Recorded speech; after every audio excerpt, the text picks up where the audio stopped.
Nigerian Upstream Petroleum Regulatory Commission has issued a stern warning to all companies mandating compliance with the domestic crude supply obligation or risk losing export permits. This directive comes as Nigeria seeks to strengthen its energy security and maximize local refining capacity amid growing concerns over crude oil supply shortages. Now, this move is expected to disrupt the long-standing practice of prioritizing international markets over domestic needs, which has often left local refineries struggling to secure feedstock. We are now joined by the Chief Executive Officer of the Nigerian Upstream Regulatory Commission himself. He's Gbenga Komolafe. Thank you so much for joining us on the news tonight. We do appreciate your time. Thank you very much. Now, you are threatening to wield the big stick, which is to revoke licenses, export licenses. But let's understand how we even got to this situation in the first place. How is it that refineries are struggling to get the crude they need from local suppliers? Why is the Commission not able to enforce Section 109 of the PIA Act, which talks about domestic crude supply obligation more effectively? What's going on? Thank you very much. Maybe this is my first time Yes. to be here this year, so maybe we should start Happy with New myself. Year. Happy New Year. In February. To Nkechi and Adesh. Yeah. Thank you for having me. Yeah, so straight to your question regarding the directive of the Commission, that is the regulatory directive by the Commission to the upstream producers, that is the licensees, to prioritize crude supply to the domestic refineries. I should say that that regulatory directive is a child of necessity. Not only that, it is purely in compliance with the statutory provisions. Of course, that is in compliance with Section 109 of the Petroleum Industry Act. So it's a lawful regulatory directive, and of course in compliance with the regulations and the guidelines made thereto.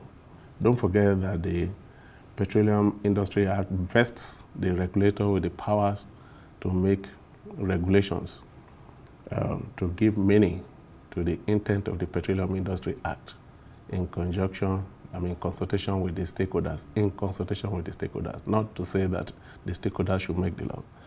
And in fulfillment of that, the Commission has actually put in place a gazetted regulation that is known as the Domestic Crude Oil Supply Obligations Regulation. So as we speak, that regulation is extant, is in force, in line with the provisions of the law. And aside that, again, as far back as July last year, 2024, the Commission again proactively, that is now going to the background. So how did we get there? So the Commission recognized the need for us to achieve domestic energy security, and as such, again proactively in consultation with the stakeholders, and placed a guideline that will be a template to guide the implementation of the domestic crude oil supply obligation. So that guideline is in force as I speak. So to that extent, I will say that the Nigeria Upstream Petroleum Regulatory Commission is a proactive regulator and has been doing what it ought to do. Okay, Yes. so now you've issued this warning, Yeah. and as Adesiwa said, there's some inconsistencies, right? And at a recent stakeholder industry meeting, you had refiners, you had producers blaming each other when it comes to implementing this domestic crude oil supply obligations policy. Refiners claim that producers prefer to export crude for higher profits. And then you have producers arguing that refiners often fail to meet commercial and operational terms. How does the Commission plan to bridge this gap? Because yes, you want them to follow this DCSO policy, but how do we plan to bridge this gap and to ensure that both parties adhere to their obligations? Thank you very much, Nkechi. That's a very beautiful question. Yes, like I said, the regulator, being alive to his statutory responsibilities, put in place that regulation. So the next thing we expect is for both parties to comply with the regulation in a manner that will do not suffer energy insecurity, supply insecurity domestically. That being the intent of the regulation and, as a matter of fact, the guideline. But like you said, the regulator was monitoring, that is the implementation, because once a rule is made, the expectation is that parties will obey the regulation. That is the beauty of it.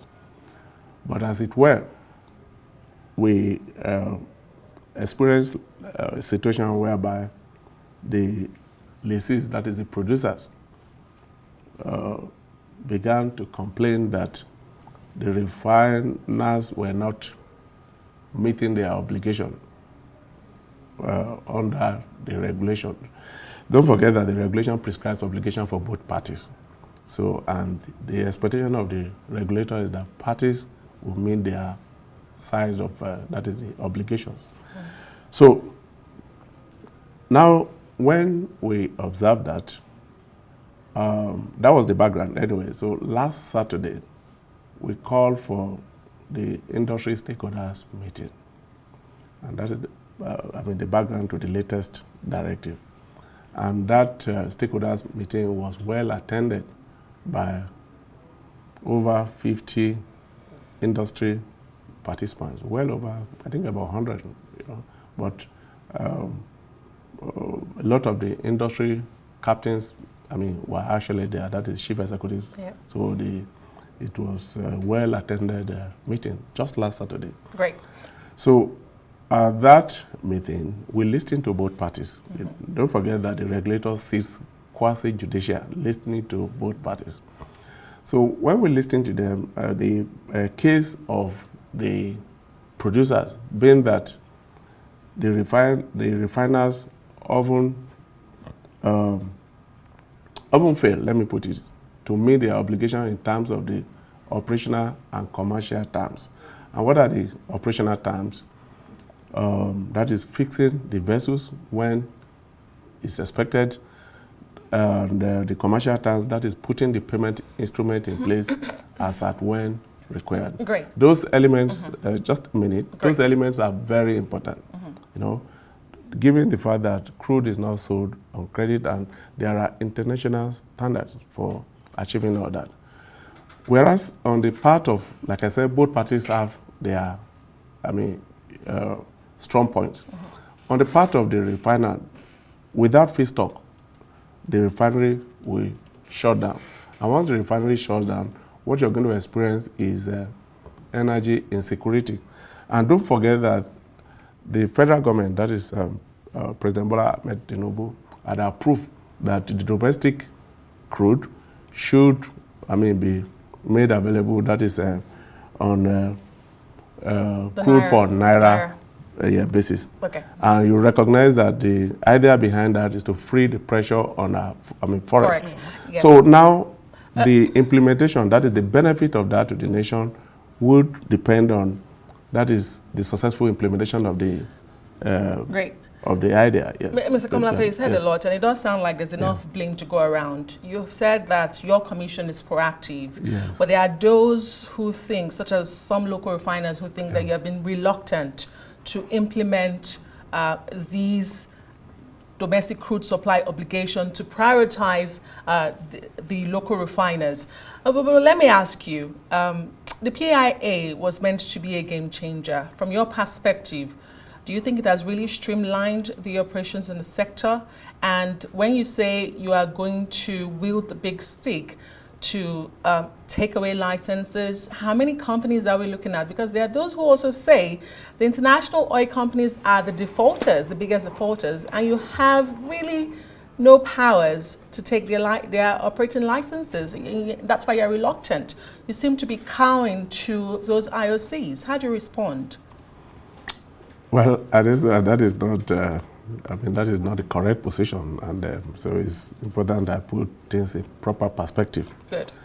So, like I was saying, I said the regulator proactively put the necessary regulations because you need the rules of engagement in every game.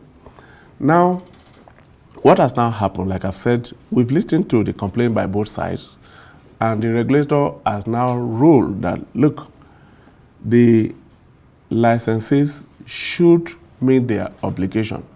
What happens is that the regulator factors the domestic volume, you understand, that is which we call the domestic obligation on monthly basis, and it is made known to both parties, both the licensee and of course the refiners. So every producer knows what should be his domestic obligation that should go to. But they don't meet those domestic obligations is what the issue is. That is exactly what I'm trying to. For instance, the Dangote refinery expecting a certain number and receiving far, far below that. They end up buying Nigerian crude from the IOCs more expensive, according to them in the report, between $3 to $4. And that, of course, boils down to production costs and to Nigerians who are the final consumers. Well, at this time, if you're a bit patient, I was just trying to explain because it's the news. Yes, it's the news. Okay, that was one for time. Okay, yes. Okay. So Great. that's what I'm trying to explain to you. And exactly that is what led to the decision we have just taken. Now, we have given a stern regulatory directive to the producers to meet their obligation. That is the volumes apportioned to them for domestic use.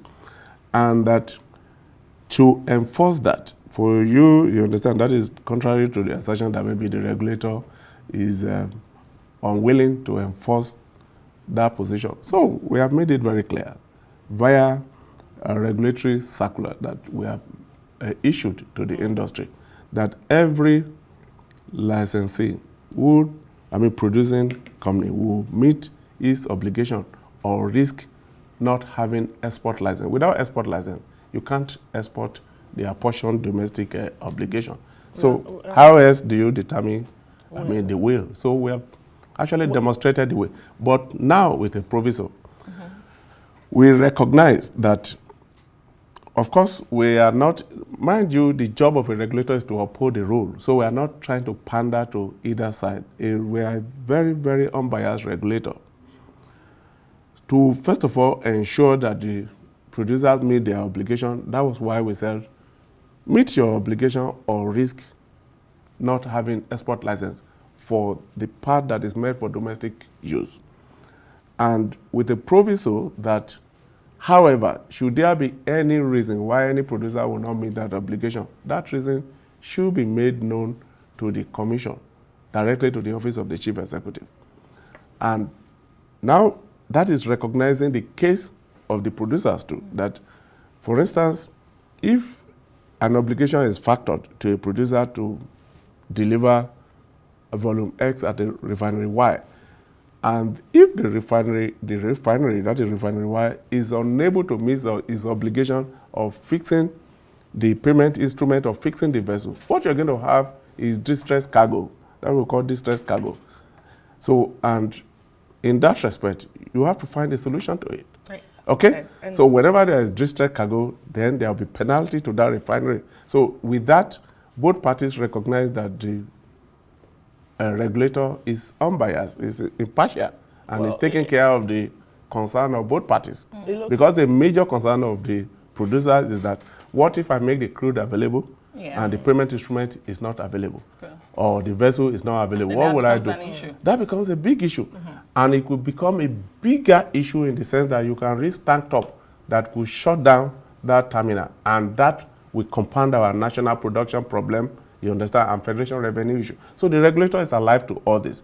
So that decision we have taken, the regulator caters for all parties. Okay. So the issue of the regulator does not arise at all. Okay. We are a very proactive regulator, alive to our responsibilities and regulating frontally. It seems perfect on paper, and Yes. we'll keep an eye on how all this pans Perfect out. on paper and perfect in reality, Nkechi. We hope so. Yes. Quickly, before we let you go, Yes. the federal government says it aims to achieve crude oil production target of 2.7 million barrels per day by 2027. Briefly, how does your commission's current strategy align with this target? Yes, thank you very much again, Nkechi. We are a very, very proactive and strategic regulator. We constantly review the production situation in the country, and we are deploying strategic approaches to, increase our production. For instance, we monitor the technical allowable, that is what is the totality of allowable producible volumes from all our wells. And don't forget, during the NUPRC at October 2024, we used that event to launch what we call Project 1 million barrels additional volume. Above, at that time, we were doing about 1.5 million barrels. So today, we have gained an incremental of about 200,000 barrels, taking us, now we are at about 1.7 on the average million barrels. So that initiative is a one-stop shop initiative where we put all the players within the value chain to contribute, to leverage on the power of collaboration to increase the national production. Thank so you that's very our much. strategy. Chief Executive Officer of the Nigerian Upstream Regulation Commission, Engineer Gbenga Komolafe, the proactive agency, commission you say. Thank you for being on the news tonight. Congratulate us for our latest award. We will.